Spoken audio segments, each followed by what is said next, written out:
दोस्तों यूँ तो मैं आपके सवाल डाउट लगातार क्लियर करता ही रहता हूँ, लेकिन 2-3 मेजर डाउट फिर से निकल के आ रहे हैं, जो मैंने यहाँ पे स्क्रीन पे भी लिखे हुए हैं और मैंने आपके ही ये कमेंट पे किए हैं।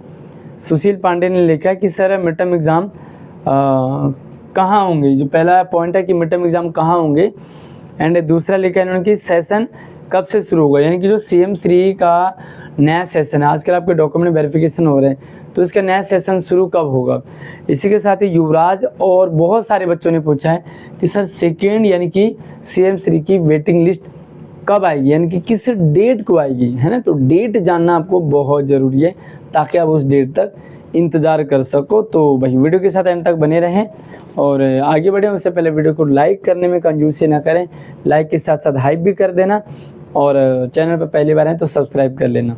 देखिए यहाँ पर वैसे तो मैं आपकी लगभग डाउट क्लियर कर चुका हूँ, और अगर आप ये जानना चाह रहे हैं कि भाई वेटिंग लिस्ट में किन बच्चों का नाम आएगा, कितने मार्क्स वाले बच्चों का वेटिंग लिस्ट में नाम आएगा, कितने % कट ऑफ वाले बच्चों का सिलेक्शन होगा, ये मैं पिछले वीडियो में क्लियर कर चुका हूँ।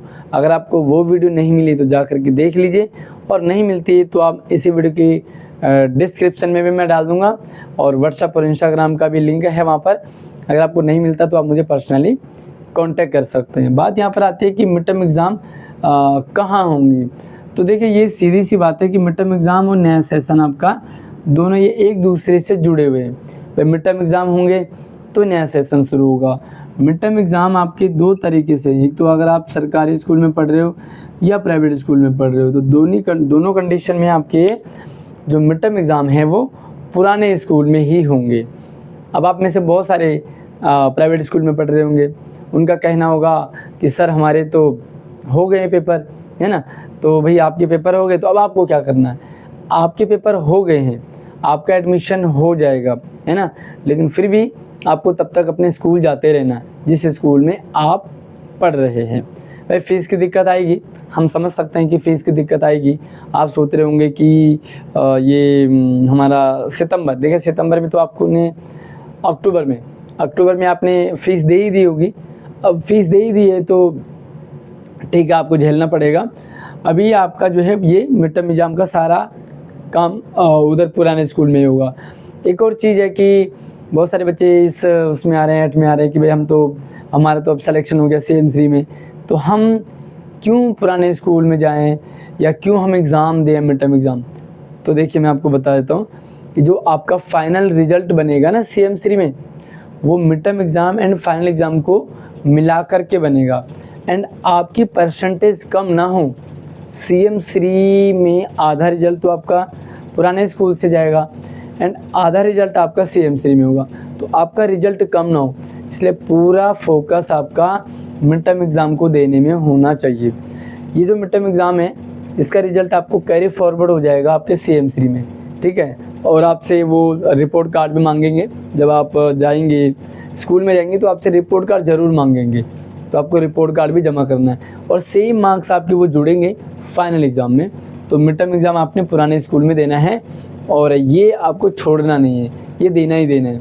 आप इसमें ना रहे कि मेरा तो नया स्कूल में हो जाएगा, अब मुझे क्या फ़ायदा है। साथ में आपका कि CM3 का नया सेशन कब से शुरू होगा, तो ऑब्वियसली आपके एग्ज़ाम हो जाएगा मिड टर्म एग्ज़ाम के बाद आपका रिज़ल्ट डिक्लेयर हो जाएगा। रिज़ल्ट डिक्लेयर होने के बाद आपको मार्कशीट वगैरह आ जाती है। मार्कशीट आप अपने स्कूल से मार्क्स जनरेट करेंगे तो वो आप नए स्कूल में वो एज ए रिपोर्ट कार्ड के तौर पे आपको नए स्कूल में जमा करना है और उसी के बाद आपका नया सेशन शुरू हो जाएगा। अब तो नया सेशन कब से शुरू होगा, ये सवाल आपका ना इस सवाल जो हमारा तीसरा डाउट है इस पर डिपेंड करता है। तो आपको जो डॉक्यूमेंट वेरिफिकेशन का ना सेकेंड लिस्ट हो चाहे वेटिंग लिस्ट हो, ये कब आएगी, तो आपको इन्होंने क्या दे रखा है, 10 अक्टूबर का टाइम दे रखा है, ठीक है। आप जो है डॉक्यूमेंट वेरिफिकेशन कब 10 अक्टूबर तक कर सकते हैं, यानी कि अपने डॉक्यूमेंट सारे अरेंज कर लो। अगर आपके पास सारे डॉक्यूमेंट हैं तो वेल एंड गुड, बट अगर आपके पास सारे डॉक्यूमेंट नहीं हैं तो क्या होगा, क्या 10 अक्टूबर के बाद आपको रिजेक्ट कर दिया जाएगा? नहीं, ऐसा नहीं होगा। एक तो ये कि जैसे आप सारे डॉक्यूमेंट जमा करते हैं आपका व्हाट्सएप ग्रुप बन जाता है और सारा आपको वहीं पर सब कुछ क्लियर हो जाएगा, है ना। आपको सारी इन्फॉर्मेशन वहाँ से मिलती रहेगी। साथ में आप जो है 10 अक्टूबर, मान लीजिए आपके पास 10 अक्टूबर तक कोई डॉक्यूमेंट नहीं रहा, एसएलसी नहीं ला पाए।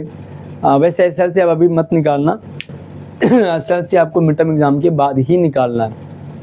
बाकी सारे डॉक्यूमेंट अपने पास रखें, सबमिट कर दें, एसएलसी को होल्ड रखेंगे, ठीक है। एसएलसी आपकी मिड टर्म एग्ज़ाम अगर आपने एसएलसी निकाल दी तो फिर मिड टर्म एग्ज़ाम के आपके मार्क्स चढ़ ही नहीं पाएंगे ऑनलाइन, इसलिए आप वेट करो भी एसएलसी के लिए।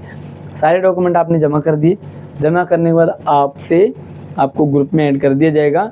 लेकिन ऐसे भी बच्चे होंगे जिनके सारे डॉक्यूमेंट नहीं आएंगे, तो उनको फिर से कितना टाइम दिया रखा, 15 दिन। 15 दिन के लिए वो अपना ये दे सकते हैं, डिक्लेरेशन दे सकते हैं कि भाई मैं 15 दिन में अपना जो पेंडिंग डॉक्यूमेंट है वो कंप्लीट कर दूंगा। अब यहाँ पर मान लीजिए 15 से कितने हो गए, बराबर 25 अक्टूबर, है ना। ये आप मान के चलो कि 25 अक्टूबर तक तो इन बच्चों का है जो सेलेक्टेड है ना, जो बच्चे सेलेक्टेड हैं, जिनका क्लियर कट है कि वो पास हो गए, उन बच्चों का तो 10 तारीख के बाद 15 दिन फिर से उनको टाइम मिलेगा कि वो अपने डॉक्यूमेंट जो भी उनका पेंडिंग है, जो भी बच रहा है, वो सारे के सारे आप लेकर के आएंगे। अब यहाँ पर दिक्कत अब आएगी, सेकेंड लिस्ट के बाद अब आएगी, एंड सेशन हमारा स्टार्ट कब होगा ये भी बात आएगी। मान लीजिए 25 अक्टूबर आपके पास लास्ट डेट है, 10 अक्टूबर तो नॉर्मल आपने जमा करना है, उसके 15 दिन का और टाइम मिल रहा है आपको। मान लीजिए आप 15 और 10 25 तक नहीं जमा करते हैं तो क्या होगा, फिर आप जो सेलेक्टेड है ना वो आपको कैंसिल कर दिया जाएगा, यानी कि आपको डिसक्वालीफाई कर दिया जाएगा, आपको रिजेक्ट कर दिया जाएगा। अच्छा, रिजेक्ट कर दिया जाएगा तो देखिए 25 अक्टूबर तो है, अब बाकी का जो है 26 से एंड तक, है ना, ये मेरे ख्याल से 31 जा रहा होगा, ये तो ये 31 जा रहा है या 30 जा रहा होगा, जो भी जा रहा होगा, इस दौरान में आपकी क्या हो जाएगी, सेकेंड लिस्ट भी जारी हो जाएगी। सेकेंड लिस्ट का मतलब है कि इन्होंने कुछ बच्चे वेटिंग लिस्ट में ले रखे हैं ऑलरेडी, है ना। पहले सबसे पहले उनको मौका मिलेगा जो ऑलरेडी वेट लिस्ट में हैं, उनको मौका मिलेगा जो बच्चे यहाँ पर अपने डॉक्यूमेंट जमा नहीं कर पाते हैं। अच्छा, फिर से मैं एक बार और आपको लॉजिक दे देता हूँ। मान लीजिए एक स्कूल में 1000 बच्चे इन्होंने लेने हैं, 1000 में से डॉक्यूमेंट वेरिफिकेशन के लिए 1000 तो ले सेलेक्ट कर दिए, 1001 जो बच्चा है उसको वेटिंग लिस्ट में रखा है, क्योंकि 1000 सीटें हैं, उससे जो एक बढ़ के उसको वेटिंग लिस्ट में रखा। अब मान लीजिए यहाँ पे 700 बच्चों ने ही अपने डॉक्यूमेंट वेरिफिकेशन करवाया, तो 700 बच्चों का तो क्लियर हो गया, एडमिशन हो जाएगा। अब बाकी जो 300 हैं, इन्होंने बच्चे तो 1000 लेने हैं, बाकी जो 300 बच्चे हैं ना वो कहाँ से लेंगे, तो वेटिंग लिस्ट में मान लीजिए इन्होंने 100 रखे हैं या 150 रखे हैं, तो 100-150 इन्होंने वेटिंग लिस्ट से उठा दिए। 300 बच्चे थे, यहाँ से जो है 150 जो इन्होंने वेटिंग लिस्ट में रखे थे, तो कितना हो गया, ये हो गया 850, फिर से हमारे 150 बच गए। तो अब ये जो 150 है ना, ये उन बच्चों को लिया जाएगा, मतलब लिया जा सकता जो नॉट सेलेक्टेड है, क्योंकि इनको बच्चे 1000 पूरे करने, तो 1000 बच्चे पूरे करने के लिए इस तरह से इनकी प्रक्रिया रहेगी। अब यहाँ पे क्लियर हो जाओगे कि 25 तारीख तक आपका जो सेलेक्टेड है उनका प्रोसीजर चलेगा, 26 से 30 तक अगर नहीं आ रहे तो क्लियर हो गया, इनका नहीं आएंगे।